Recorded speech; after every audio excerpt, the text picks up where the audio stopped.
Hello guys, welcome back to my channel. എല്ലാവർക്കും എക്കെ കുട്ടിത്തോട്ടം YouTube channel സ്വാഗതം. ഇന്ന് നമ്മുടെ സീരീസിൻ്റെ 24ാമത്തെ പാട്ടാണ്. നമുക്ക് നേരെ വീഡിയോയിലോട്ട് പോകാം. ഒന്നാമത്തെ ടിപ്പ് എന്ന് പറയുന്നത്, നിങ്ങൾ ഒരിക്കലും ഹെർബ്സ് ആയിട്ടുള്ള പ്ലാന്റ്സിനെ ഫ്ലവർ ചെയ്യാൻ വേണ്ടി സമ്മതിക്കരുത്. ഒരു പ്രാവശ്യം ഫ്ലവർ ഉണ്ടായിക്കഴിഞ്ഞാൽ പിന്നെ ആ ചെടിയുടെ ഇലകൾ കരിഞ്ഞ് ആ ചെടി ഫുള്ള് നശിച്ചു പോകും.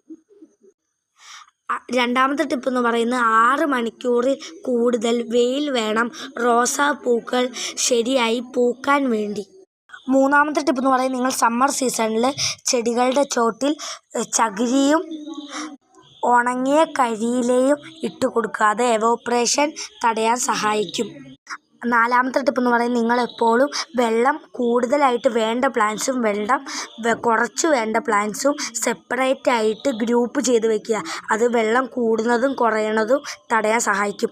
അഞ്ചാമത്തെ ടിപ്പ് എന്ന് പറയുന്നത്, നിങ്ങൾ ഒരിക്കലും പ്ലാന്റ്സ് ഒരുപാട് അടുത്ത് കൂട്ടി വെക്കരുത്. അത് എയർ ഫ്ലോ കുറയ്ക്കും. എയർ ഫ്ലോ കുറഞ്ഞാൽ ഫംഗസ് വരും. അപ്പോൾ നമുക്ക് നാളെ കാണാം. Bye bye.